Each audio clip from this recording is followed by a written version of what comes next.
கண்டிப்பா தளபதி ஜெயிப்பாரு. 26ல அவர்தான். 26ல் எங்கும் விஜய் எதிலும் விஜய் என்று மாறிவிடும்.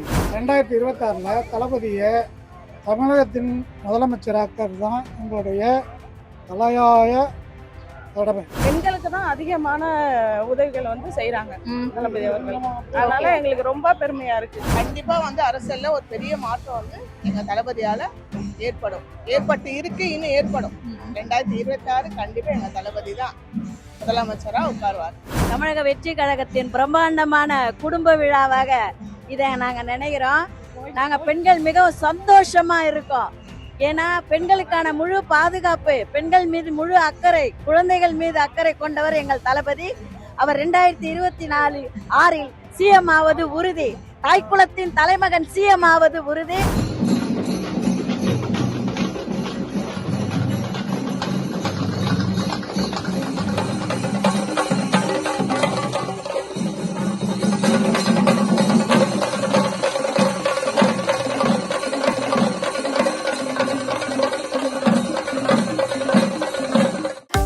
ஹாலிடேஸ் வந்தாச்சு, நம்ம ஜிடி ஹாலிடேஸும் வந்தாச்சு. தமிழக வெற்றி கழகத்தினுடைய முதல் பொதுக்குழு கூட்டமானது இன்னைக்கு திருவான்மியூர்ல இருக்கக்கூடிய ராமச்சந்திரா கன்வென்ஷன் சென்டர்ல நடக்க போகுது. இன்னும் சற்று நேரத்துல தொடங்கக்கூடிய இந்த பொதுக்குழு கூட்டத்துக்கு கட்சி உறுப்பினர்கள் எல்லாருமே கிட்டத்தட்ட வந்துட்டே இருக்காங்க.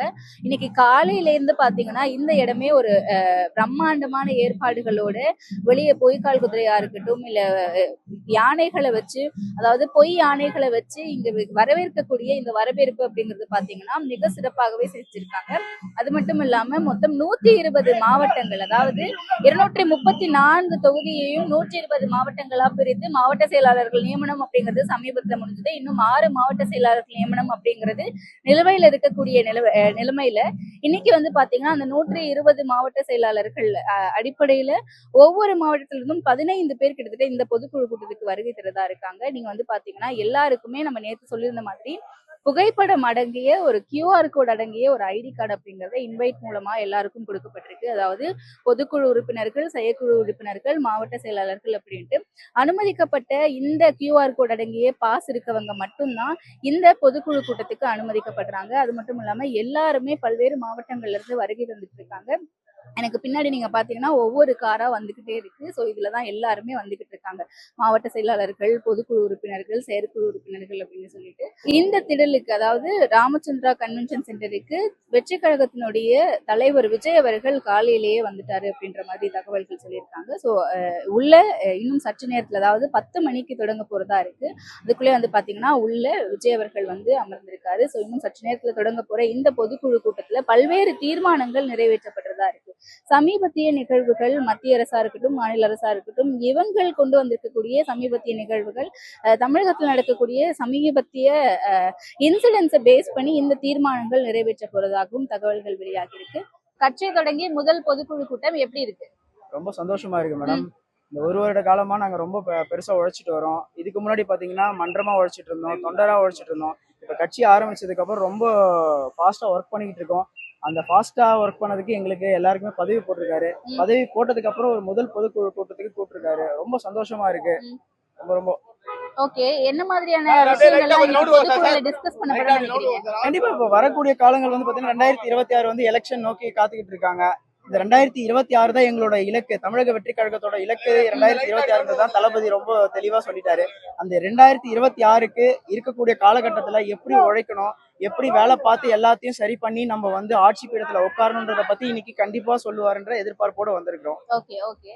மாவட்ட செயலாளர்கள் நியமனத்துல சிக்கல் இருக்குன்னு சொன்னாங்களே, உங்க மாவட்டத்துல கண்டிப்பா கிடையாது. எங்களோடது பாத்தீங்கன்னா கிருஷ்ணகிரி மாவட்டம். கிருஷ்ணகிரி மாவட்டத்துல 3 மாவட்ட செயலாளர்களா பிரிச்சிருக்காங்க. எந்த பிரச்சனையும் கிடையாது. எங்க மாவட்டத்தை பொறுத்தவரை எந்த பிரச்சனையும் கிடையாது.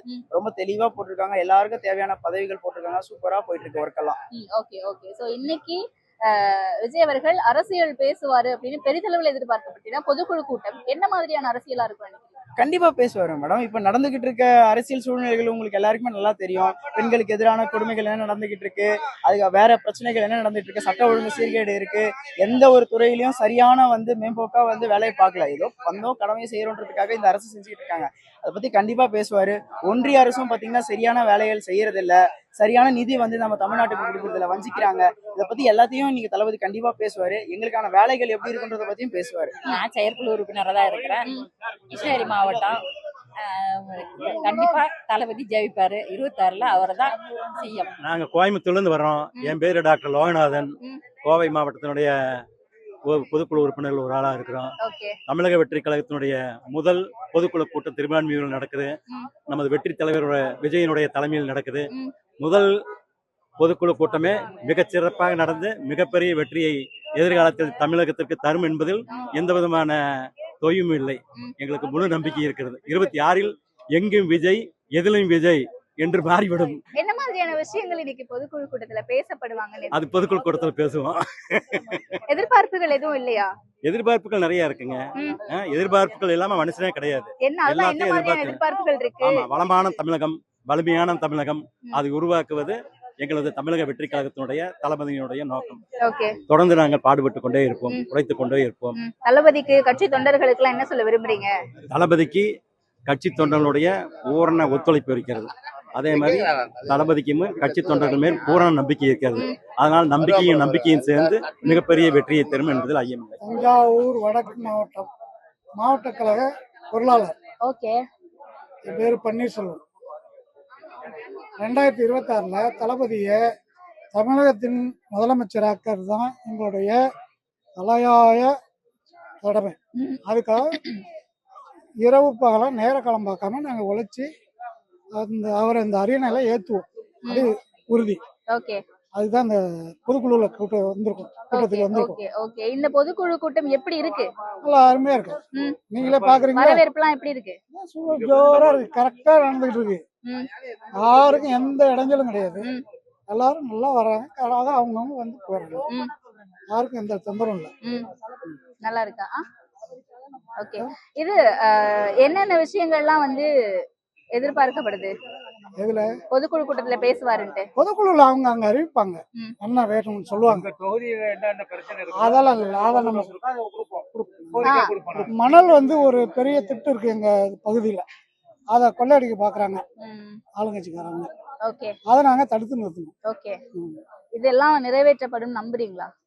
கண்டிப்பா கண்டிப்பா. இத வந்து இப்ப எப்படி இதுக்கு போனாங்க, பரந்தூர் போனாங்களோ, போனோடனே உடனே அதுக்கு நிறைவேற்றினாங்களோ, வேங்க வயலுக்கு வரேன்னு சொன்னோடனே உடனே அங்கே எப்படி அந்த வழக்க முடிச்சாங்களோ, அது போல இப்போ நாங்கள் இந்த இதுக்கு சக்கராலைக்கு வரேன் போராட்டத்துக்கு அப்படின்னு சொன்னால் போகிறோம். அங்கே இருக்கிற கிட்டத்தட்ட ஒரு 250 கோடி ரூபா விவசாயிங்களுக்கு பாக்கி வச்சிருக்காங்க. அந்த ஆளை இழுத்து மூடிட்டாங்க, வேற ஆள்கிட்ட கைமாறிடுச்சு. அந்த பணம்லாம் அவங்களுக்கு போய் செட்டில் ஆகிடும். தஞ்சாவூர் வடக்கு மாவட்டத்துலேருந்து வந்திருக்கோம். என் பேர் வந்துட்டு கலையரசி. நான் வந்து மாவட்ட செயற்குழு உறுப்பினராக இருக்கேன். இந்த பொதுக்குழு கூட்டத்துக்கு வந்ததுக்கு எனக்கு ரொம்ப பெருமையாக இருக்குது. வரவேற்பு வந்து ரொம்ப பிரம்மாண்டமாக இருக்குது.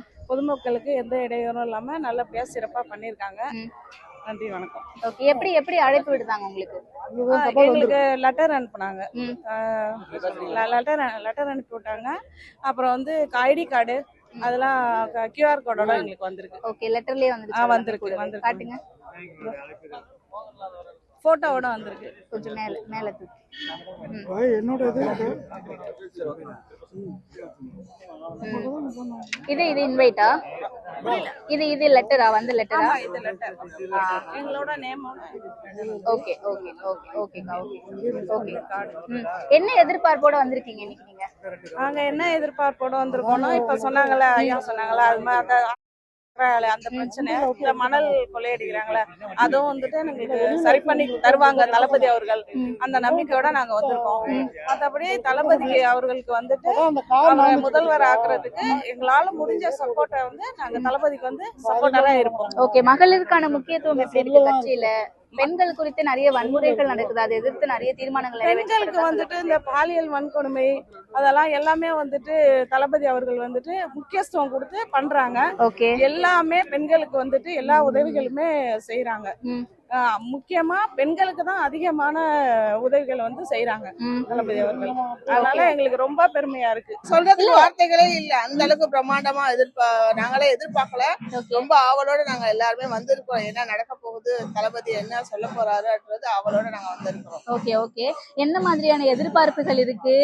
மகளிர் சார்ந்து ஏதாவது தீர்மானங்கள் நிறைவேற்றப்படும் நினைக்கிறீங்களா? தளபதி வந்து அவர் சொன்னாதான் எங்களுக்கு தெரியும். எதிர்பார்ப்போட கண்டிப்பா மகளிருக்கான இது வந்து எல்லாமே தெரியுன்ற முடிவுல தான் வந்து இருக்கிறோம்.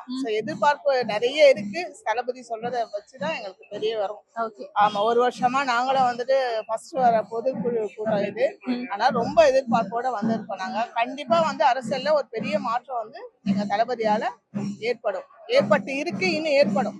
2026 கண்டிப்பா எங்க தளபதி தான் முதலமைச்சரா உட்காருவார். அந்த முழு நம்பிக்கை இருக்கு. ஓகே ஓகே ஓகே, சொல்லுங்க. என் பேர் தேவகி, வடசென்னை வடக்கு மாவட்டத்துல இருந்து வர்றேன். தமிழக வெற்றி கழகத்தின் பிரம்மாண்டமான குடும்ப விழாவாக இதை நாங்க நினைக்கிறோம். நாங்க பெண்கள் மிகவும் சந்தோஷமா இருக்கோம். ஏன்னா பெண்களுக்கான முழு பாதுகாப்பு, பெண்கள் மீது முழு அக்கறை, குழந்தைகள் மீது அக்கறை கொண்டவர் எங்கள் தளபதி. அவர் 2024 சிஎம் ஆவது உறுதி. தாய்க்குளத்தின் தலைமகன் சிஎம் ஆவது உறுதி. எங்க தளபதிக்காக இப்ப நாங்க வெயிட் பண்ணிட்டு இருக்கோம். அவருக்காக தான் நாங்க எல்லாருமே இங்க வந்திருக்கோம். நாங்கள் பெண்கள், ஒட்டுமொத்த பெண்கள், தமிழக பெண்கள் அத்தனை பேருமே தளபதியின் ஆதரவாளர்கள் தான். அவருக்கு தான் எல்லாருமே வாக்களிப்பாங்க. இளைய தலைமுறையும் அவருக்காகத்தான் காத்து கொண்டிருக்கிறது. தமிழக வெற்றி கழகம் வளர்க வளர்க, தளபதி வாழ்க வாழ்க. நன்றிமா. சம்மர் ஹாலிடேஸ் வந்தாச்சு, நம்ம ஜிடி ஹாலிடேஸும் வந்தாச்சு.